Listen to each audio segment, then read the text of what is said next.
Hello everyone, welcome to SDN Bits. In this channel I share network automation and programmability content, and in today's video we will be talking about Cisco Meraki REST API interfaces. Let's get started. As you can see, I have already opened up Cisco developer webpage for sandboxes, and you have to hit this Get Started with Sandbox button and you will be redirected to this webpage where you will have a lot of sandbox labs, and you have to scroll down, or you have to basically filter and browse and find Meraki.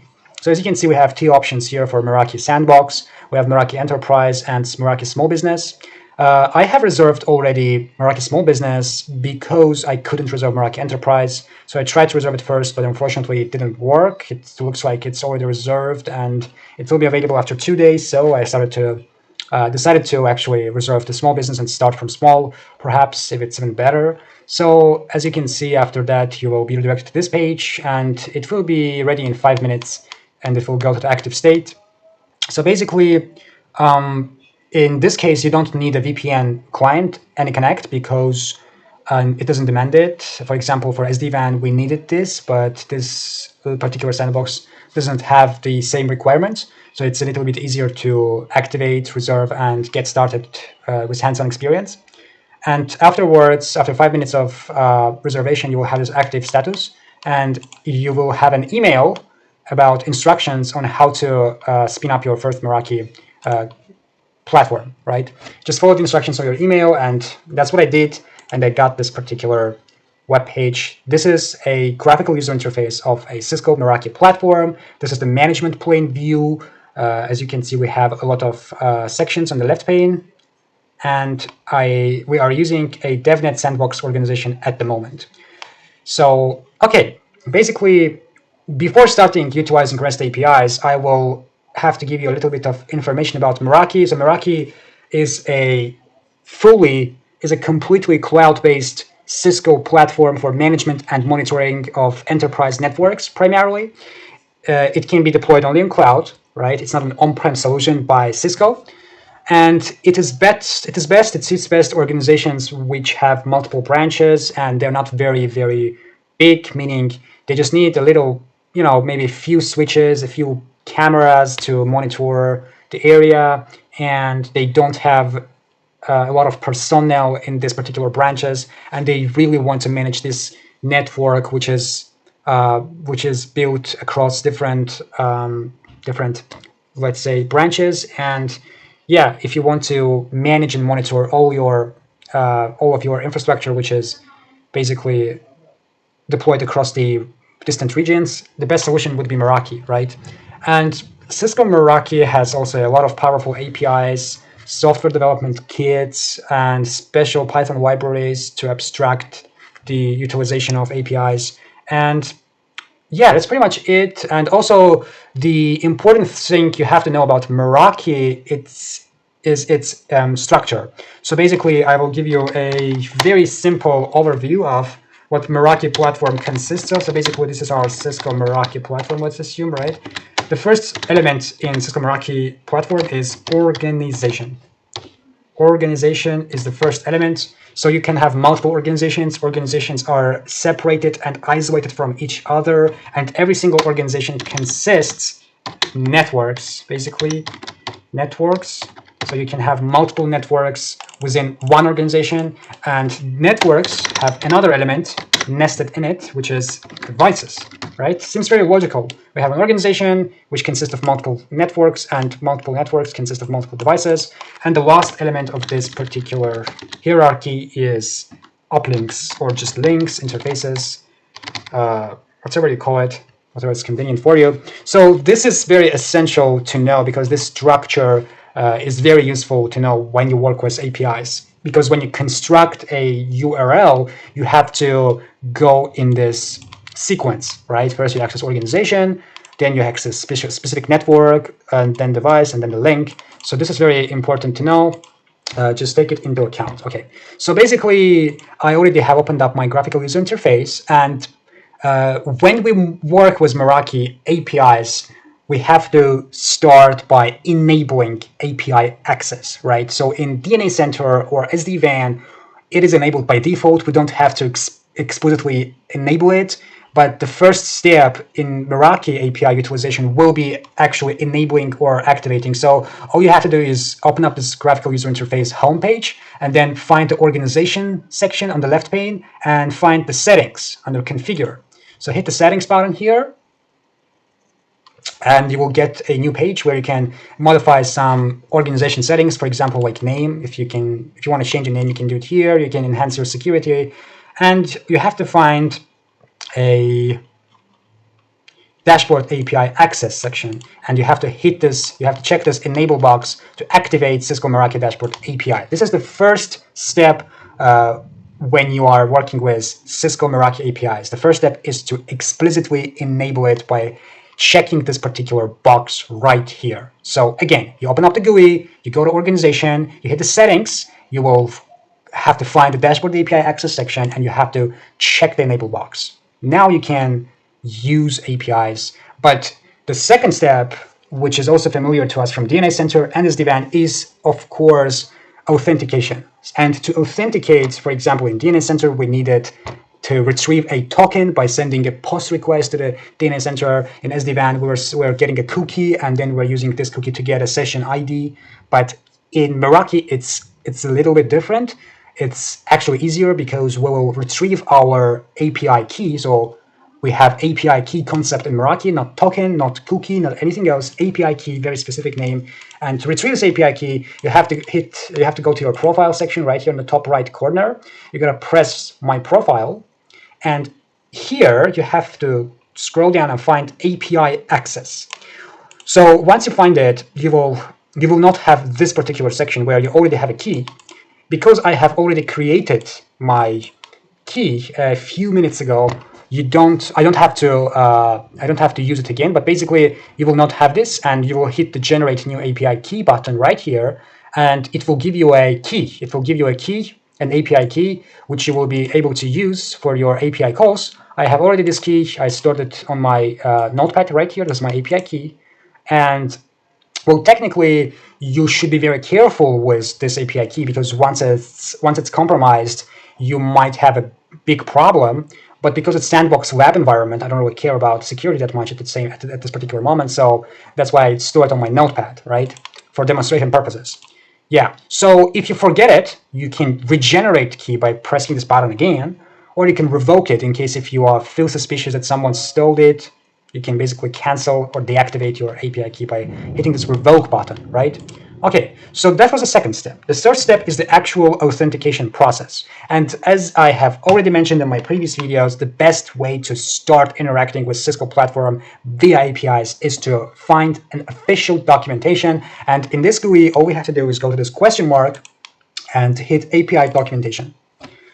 Okay, so in this page, we'll have loads of information about APIs, how to use them, why we need them, and basically you can read if you want everything, and it will give you more insight. So here we have an information about our base URI. As you can see, our base URI is basically api.meraki.com.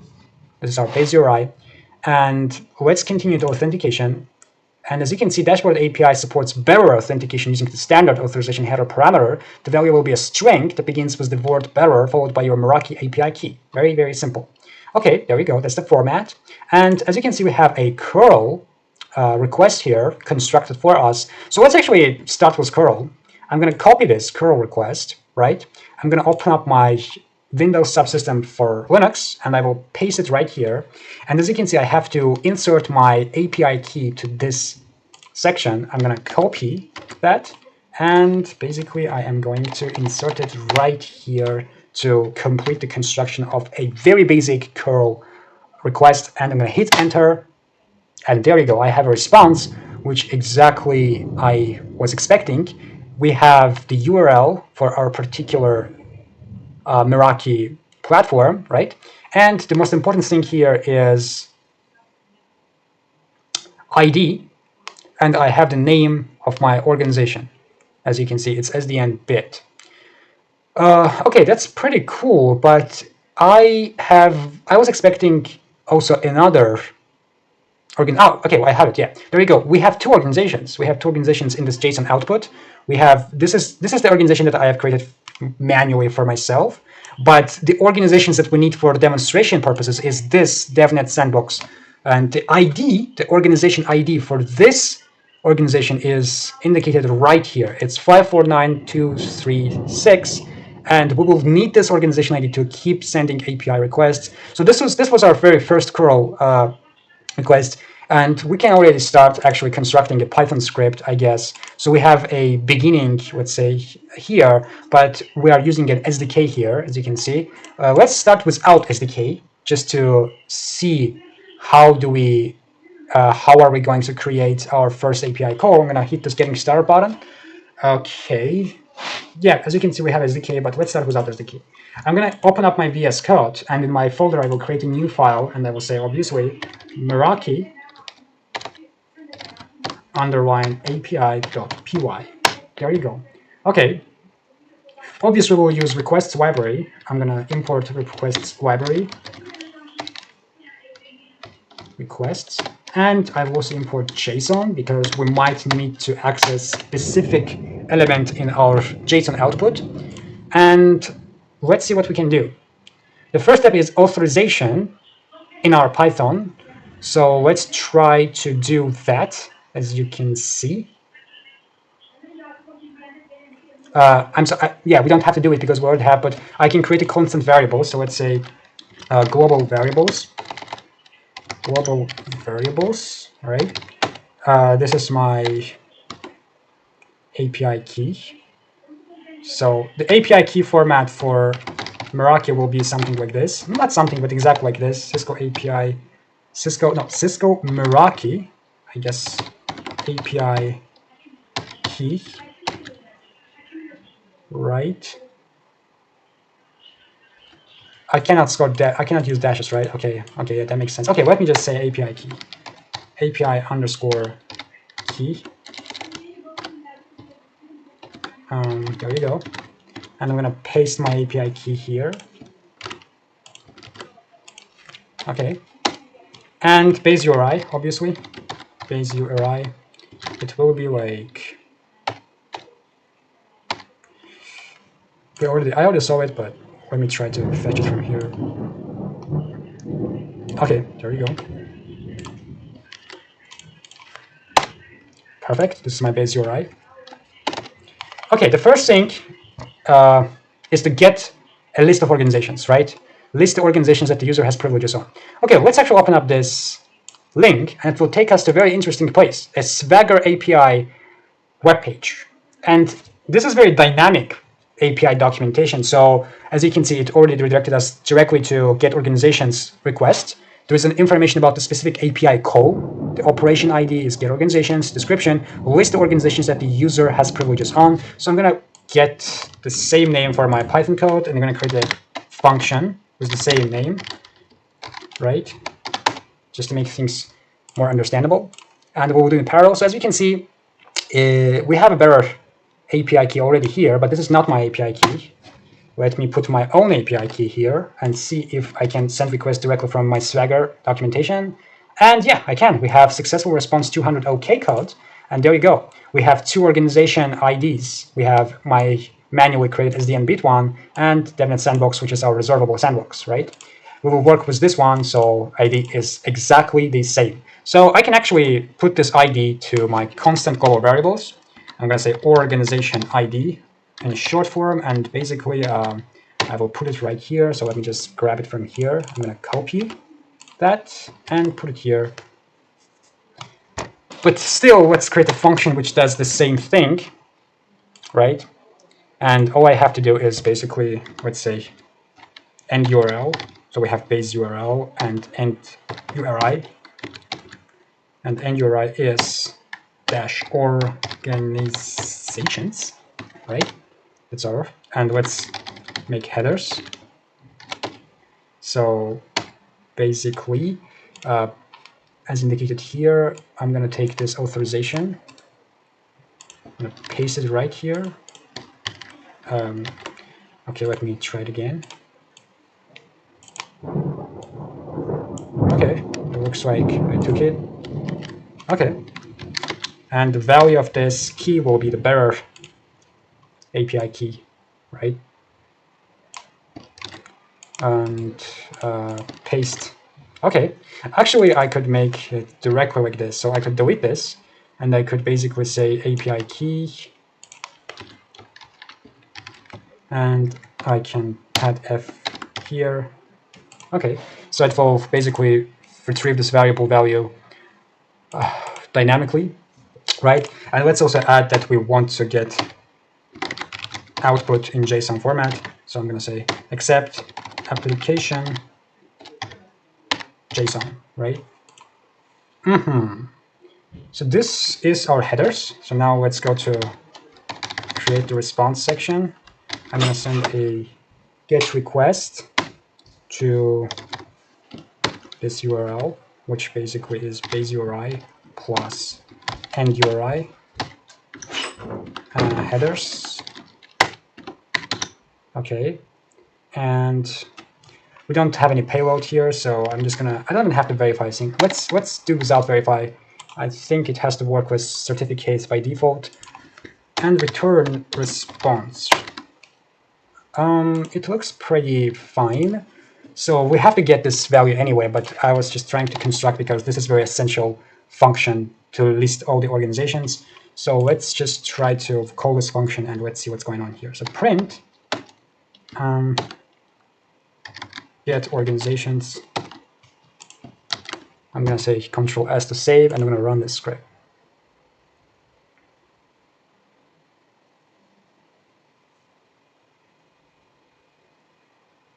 Okay. I always forgot this. The response is successful, but we need to fetch the text part, right? The body. Let me rerun the script. Yes, there you go. ID number 1 and ID number 2. Where are you? There you go. There you go. So can we actually get it now? So technically we get the organization list, right? There's every single information about it, but we could extract this value. So I'm trying to understand that what kind of value we get here. Like, what is the type of this value? Is that the get organization is a class, but the output, I mean, so from what I can see, we have a list, but is that a string or what? How do we say that? Maybe I can basically say print. Okay, maybe right here, so print response.text, but the type of it, right? I want to identify which kind of data, which type of data we are working with. Rerun the script. That's a string. Okay, let's make it JSON, right? We have imported the JSON module anyway. So let me try to add some JSON to you. Let's now return that. Let's say data, right, is JSON. So if it's a string, we have to load this to Python, right? So I'm going to say loads, and I'm going to indicate the response.text here, and I'm going to return the data object. So now it has to be JSON data. And I'm going to save, and let's actually clean the terminal. Okay, now it should be JSON, right? It should be JSON. Actually, I can verify that by basically saying print type. It has to be dictionary, or yeah, it has to be dictionary. In Python language, it is dictionary, but for us, it is a JSON object. Let's just verify that, just to make sure that we are working with a dictionary so we can extract necessary values. It's a list. Well, actually, yeah, it's a list which consists of key value pairs. That makes sense, yes. But the important thing is we can work with this data. We can extract exactly what we need. So return, so we have just one element, right? As far as I'm concerned, I can see this list starting right here. And I can see it right here. Yeah, so it starts here and ends here. A JSON object can start like that and end like that. That's completely fine. And then we have a keys. So we have two IDs though. So we have to loop through this. This is a little bit interesting. So if I just put ID, I will get the first one, right? Let's just identify that. And let me rerun the script to see which ID I get. Yeah, I get the first one. Okay. That's cool. Okay. Okay, so let me do this. For organization, let's say this is organizations, right? For organization, in organizations, print, not return, actually, not print, return each organization's first list and ID. Let's see if we can get everything now. We have to get 2 IDs. Okay, something is wrong. Key error 0. Why?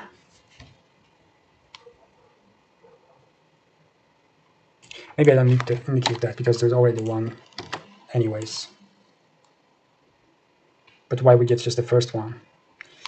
Okay, so basic Python knowledge needed, I guess. Oh, and by the way, we don't need to verify false parameter here because, yeah, as you can see, like we're using HTTPS and all certificates are already configured fine, so that's pretty good. I'm just trying to understand what I'm doing wrong. Maybe it's just a return statement, which doesn't make any sense. Maybe if I say print and I indicate the correct syntax, or actually, why I'm doing with this, just put it right here. That makes sense. That makes perfect sense. Triggerness must be integers. They must be integers. Okay, let's give it a little break. I will come back. So yeah, guys, we basically came back. So here we go. So yeah, I came back and let's continue. So basically, yeah, we should not use return here because return returns just one element apparently. And let's just print all the elements, all the IDs in this list. And if I run the script, I will have multiple IDs here. Okay, 1, 2, and oh, this is that something is basically empty, I think. And yes. So we don't need this organization ID. So basically, I have to say that I have to create a logic here, right? So if I'm going to delete this. So we need to get, for DevNet Sandbox, we need to get organization ID for DevNet Sandbox organization. So basically, if organization name, I guess, no, I actually need to loop through because without it we cannot detect every single element. Basically, so okay, if organization name, let me find this name, is, if organization name is DevNet Sandbox, right? Then you can return organization ID for this particular name. So this should work. Let's see. Yes, perfect. So basically we're looping through every single organization in organization list, right? So SDN and DevNet Sandbox. And if name is DevNet Sandbox, please return the ID for that particular sandbox. There you go. So this function will get us necessary organization ID, right? And we can get rid of this because we can dynamically fetch it now. Okay, perfect. So let's keep going. Now we have organization ID if we need it for next request. We already have one function, which works pretty good. And let's write a comment to describe it. Get specific organization ID. Get a specific organization ID. Okay, that's cool. Let's keep going and let's see what we have here. There we go. We have the response. Find your network ID. Now that you have an organization ID, list the networks of the organization. Okay, perfect. As you can see in our request, we have to put organization ID here, and let's create a new function. I'm going to basically copy paste this, not waste time. Get a specific network, network ID, and the endpoint will be something like this. So we will call the function, right? We'll call this function. Actually, I'm going to put it right here, and I'm going to add f. Perfect, so it will be populated dynamically. And the last part was networks. There you go. We have our endpoint URL now. Let me see the headers. It's pretty much the same, right? Yes, API key and accept application JSON. Okay, so anything else that I should do here? I just change the URL, and probably we have to change also this part. So we will have networks. It's gonna say networks. For network, in networks,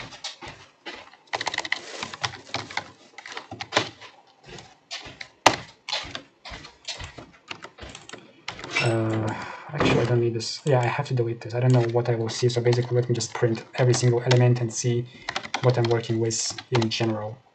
Okay, yeah, that looks good. That looks good. Okay, we're gonna store the response of this request in this variable called response, and then I will basically convert it to a native Python data type. Either it's gonna be dictionary or list, so that I can fetch necessary data that I might need afterwards. But for now, let's just see what is going on. So I'm gonna basically call this function, and let's change this to get networks.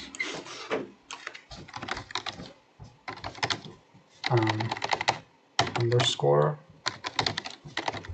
Okay, that looks pretty good. Get a specific network ID, get networks function. I have modified the end URI, so organizations, get organizations will retrieve the dynamically will retrieve the value of organization ID and networks. The headers are pretty much the same. Don't change anything headers, and response looks fine. Now let's call this function and let's see if it's working. Print get networks, Control S for saving, and let's run the script.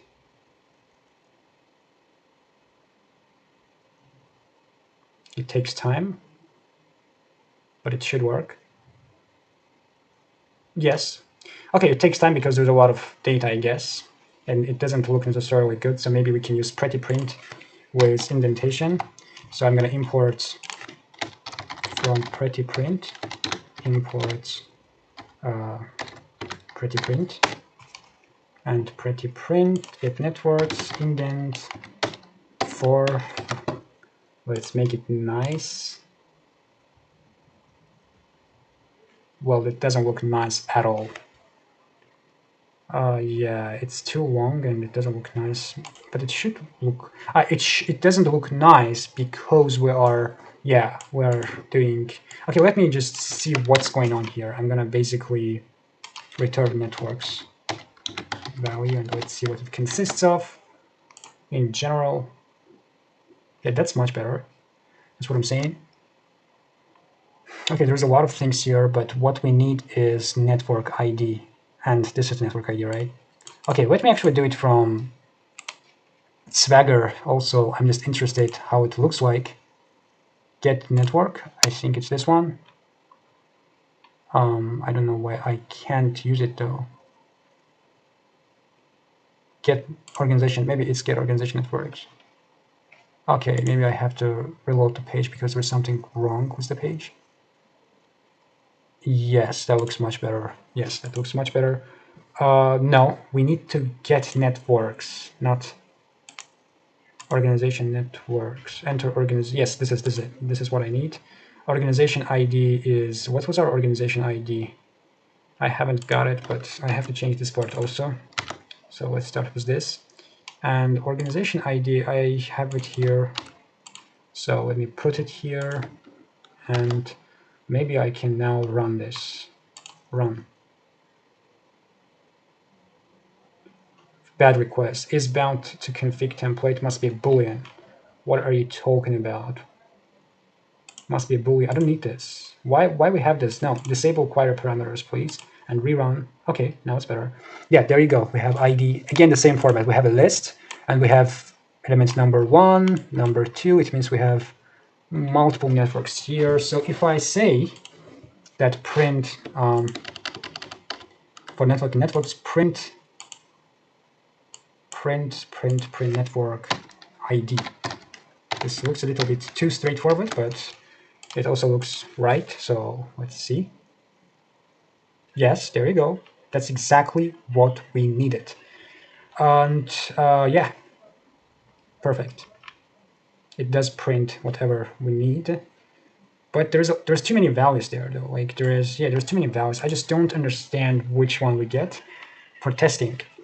Let's get one of them. I don't really care which one, right? I don't really care which one we get, but just give me one of them, right? So I'm going to say return network ID. It should take just one because return apparently returns just one element. And let me rerun the script to see that.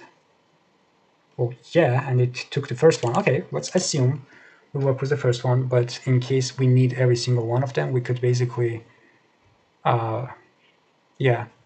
We can also actually manually select it. Like, for example, there is the name of the network. Here, CH, Santander. Oh my god, there's a lot of networks here. Okay.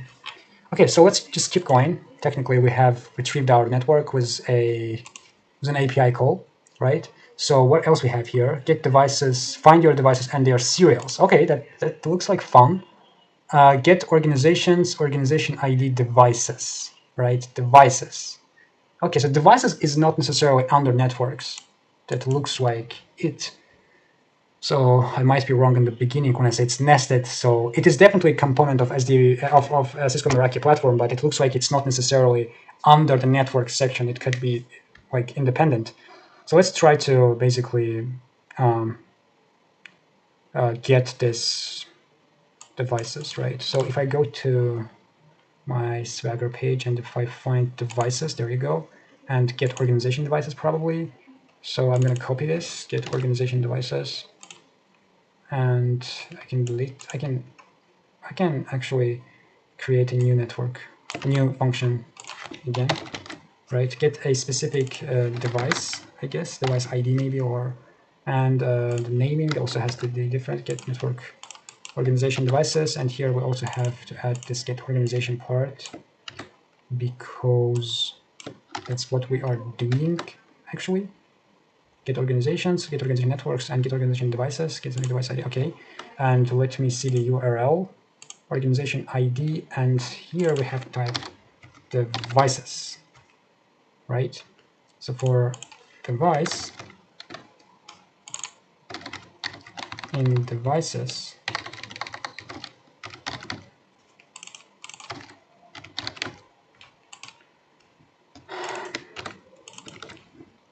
turn device ID. Let's first see what's going on here. I can see it from Swagger page actually, so I don't really care much. And I'm gonna call this function here. I'm gonna save, I'm gonna quit, right? And let me go back here and see what I can do. Organization ID is the same, that's right. Disable this, query process. There's a lot of things that we can also add per page starting after. So this is a pagination parameters. So if we want to limit the amount of output we get from the API call as a response, we can use this particular parameters, right? We have a lot of tags also here. Serial, we can, yeah, serials, max, whatever. Okay, let's just disable this for a moment and let's run. Okay, I have to constantly change this bearer, which is a little bit annoying, but it's fine. Okay, there you go. We have a serial here. So I think all we have to do is just indicate serial, right? And it should work. Yeah, let's do it.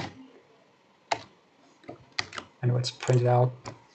It will return just one, but if we say print, it will return everything, right? Yeah, it's the first device, but it's fine. It works. It works. Okay, so this is a device, right? This is the serial number of device, and this is MV21 model. So MV is motion, no, Meraki Vision, sorry. MV stands for Meraki Vision. This is a camera.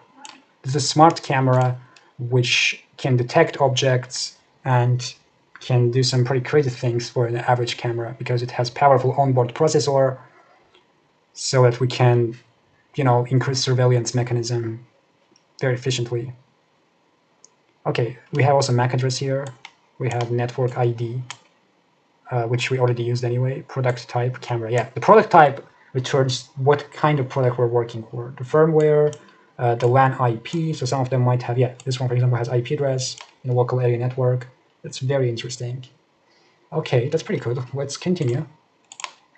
I did find my devices in my organization. What else? Get devices uplinks addresses. Depending on configurations, some Meraki devices support multiple uplink addresses. To find them, you can use this endpoint to return the uplinks addresses for all devices in an organization. But for this example, we'll filter it to one or two specific devices using the serials query parameter. Okay, request for one device. Interesting. Very, very, very interesting. Okay. Okay, let's try that. Gotta create a new function. I'm gonna copy my last function and I'm gonna paste it again. So I'm gonna find this in Swagger page. So we are working with uplinks. So let's see if I can find it in this list. Floor plans, health, Meraki users, webhooks, blah, blah, blah. What else? I'm pretty sure that I'm looking at the right place.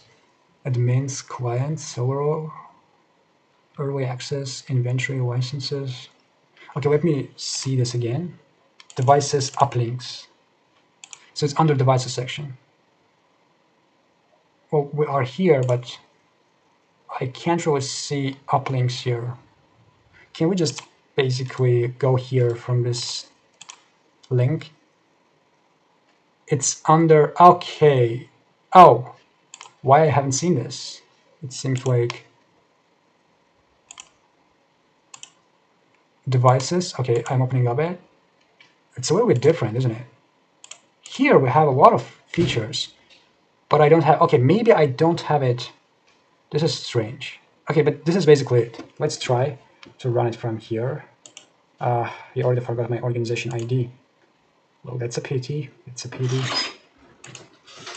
But let me try to find it again. I should have saved it, but I actually have it here. I should have it here.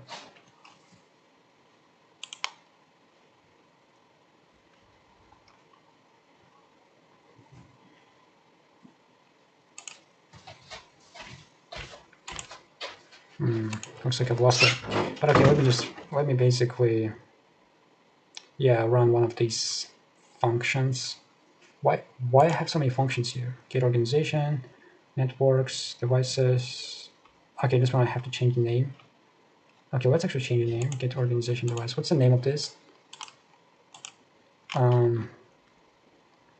Get organization devices uplinks, right? Oh my god, this is very long, but yeah, at least it's specific. So get the specific uplink, maybe uplink by serial ID, maybe, yeah. Serial means ID anyway. So maybe this one we can comment for now.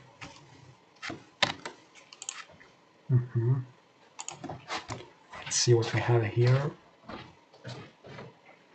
Okay, we have to get this kind of output. It looks like, okay, well, let me just real quick run this function again just to see what I need to see, which is basically my organization ID. I'm gonna copy this. Am I in the right place? I am in the right place. That's right.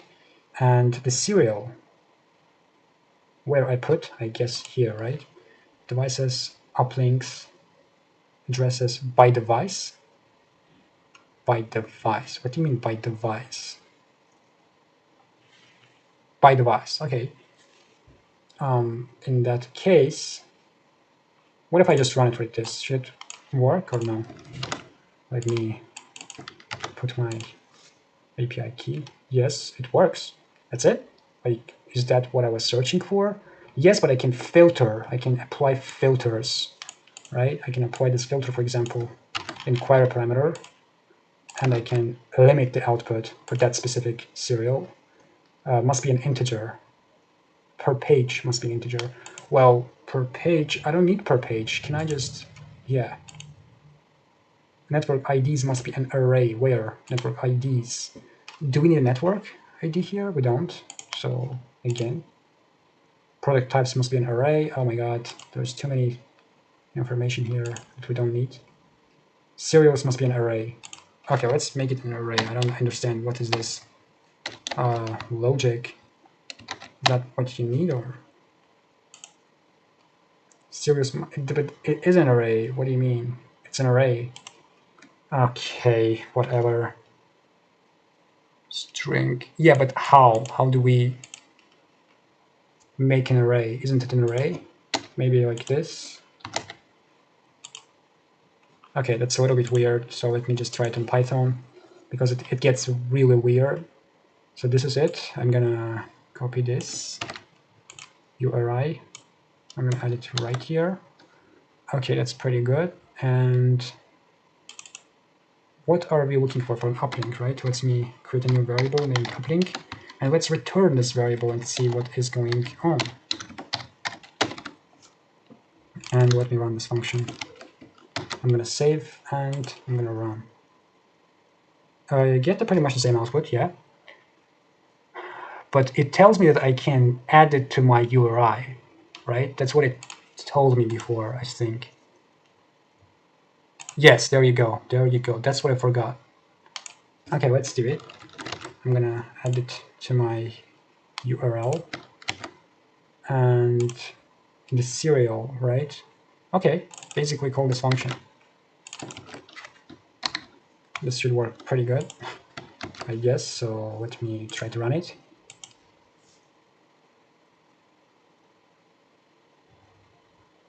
It takes some time. Not found. It didn't find anything. Maybe because, okay, I think is why. It should be like this, no?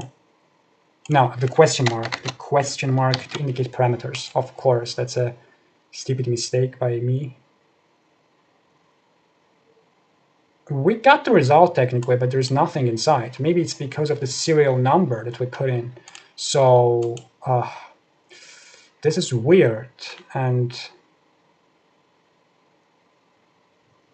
well, it should return serial because that's what it returned last time. But it seems like there is something wrong with the request in general. You have been logged out due to inactivity. I was active all the time. What are you saying? But of course, you haven't seen it. Okay, the serial.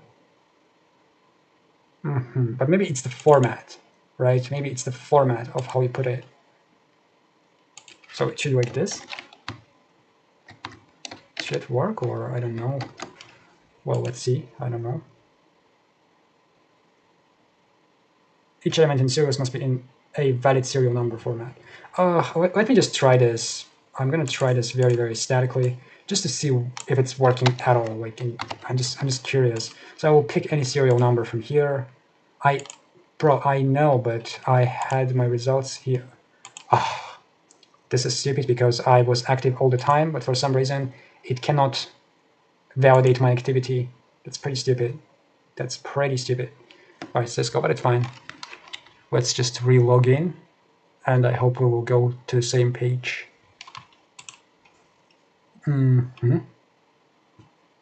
Look, so request for two devices. If we want to filter two devices, what we do is we put a question mark to begin the parameters, and we'll put the serial 1, and then again ampersand to indicate the second serial number of device. And we'll have response for just two devices. Okay, let's try that. It took some time. I just need serial numbers. Okay, let me actually, you know what? Let me actually do it myself. I'm gonna say just print. Right, I'm gonna say print device serial. Let me just fetch it myself because I can see that definitely there is a time waste here. I'm gonna run the script again. What happened? Okay, this part has happened. Just don't put anything here for now. Just say Control S and rerun the script.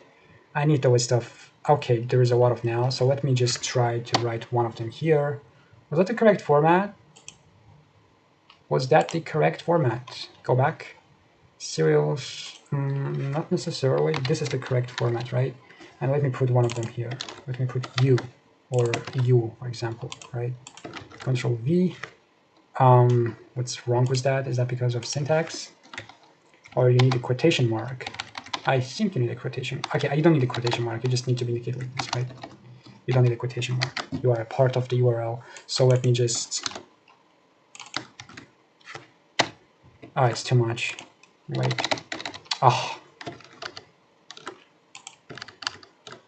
All you had to do is just copy this and paste it here. Not difficult task. Control S and print that. Well, this is weird. I don't understand why we're getting this. Maybe there's lack of information, but at least one of them should work. I mean, one of these serials has to be valid, isn't it? Let me try again. It's just, what happened? I'm sorry for this. It looks like ampersand not allowed. Ampersand? Where I did put ampersand? Okay, I think I run something incorrectly. Maybe that's why. I don't have ampersand. Yeah, it's an empty list again. So everything works good, but it's just we don't have anything, or we are doing something wrong. I don't think we do something wrong though, like because everything is exactly as indicated. I'm not doing anything for myself. Oh no, don't. Oh fuck. Okay, whatever. Let me retype this. I tried to put a serial here, but it didn't work properly. But maybe we just have to put it, you know, in a very, very, very normal fashion. Let me just take this serial right here. Not here, sorry, just here. I don't know what to write here so that it doesn't blame me for something that I haven't done.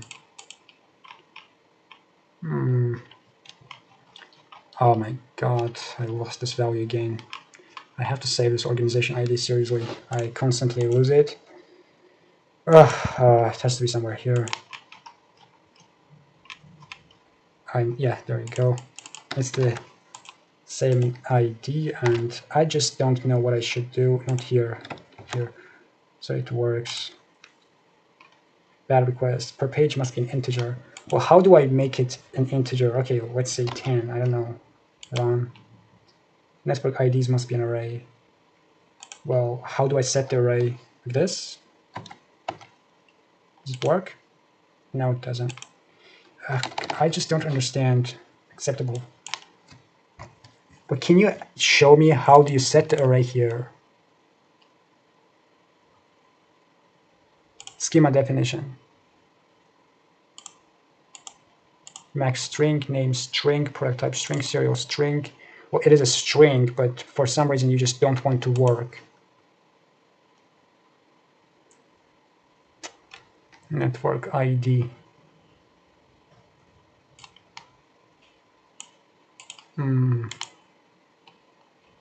But if I delete it, it still doesn't work, no? What if I just delete everything, absolutely everything, and we have just this? It should work now. Why? Serials must be an array. What do you mean by array? What does it mean? Is that this format? Like, this should be an array. I don't know what else can be an array. Maybe I have to specify like this. With quotation marks. I think I have already done this. There's not enough information. I don't know what kind of syntax it does want. And this is pretty annoying also. Template. Show me the template. Meraki Platform library. API key, okay. Organization ID, blah, blah, blah. Total pages, all. Give me a basic Python request, maybe. By device. Well, this is the main URL. I need to, it doesn't indicate the part that I need. This part.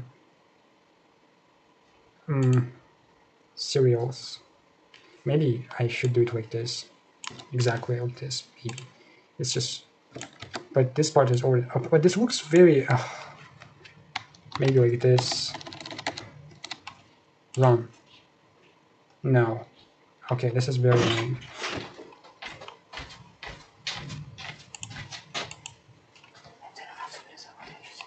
Okay, this is really annoying.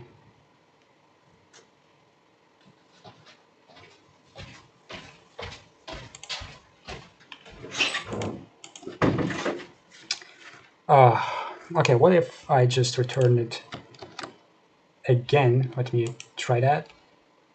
I get the empty string. Okay, empty array, right? Just delete this part and give me a full URL without any parameters. I get this, right? Okay, why it is so difficult to specify that and get the output? I don't know. Okay, let's actually, you know what? Let's try curl. Maybe curl will help, right? If we go down, we had it right over here. I'm going to copy this. I'm going to open up my curl. I'm going to clear my screen for brevity. Let me paste this right here. Meraki key, no problem. Let's put the key.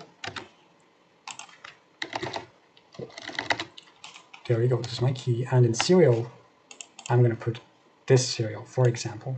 It's very valid because I can see that there is definitely output here. I'm going to copy that, and I'm going to paste it on my curl request. Right here, paste, send, nothing. Oh, this is interesting. But I think there's just nothing. I don't know. Maybe there's no link. It's just empty. So I think that's enough for today. It's been 1 hour already. This was very productive because we did all these requests. We discovered the authentication of Meraki Dashboard API, how to enable it, how to generate an API key, how to authorize, how to get the list of current organizations, how to get the list of networks, how to get the list of devices and filter them by serial number. It should work, but I think there's something wrong with my with the uplinks. So, but definitely the Python script was accurate, the curl request was accurate, and maybe I was wrong. Maybe I still should definitely learn how to indicate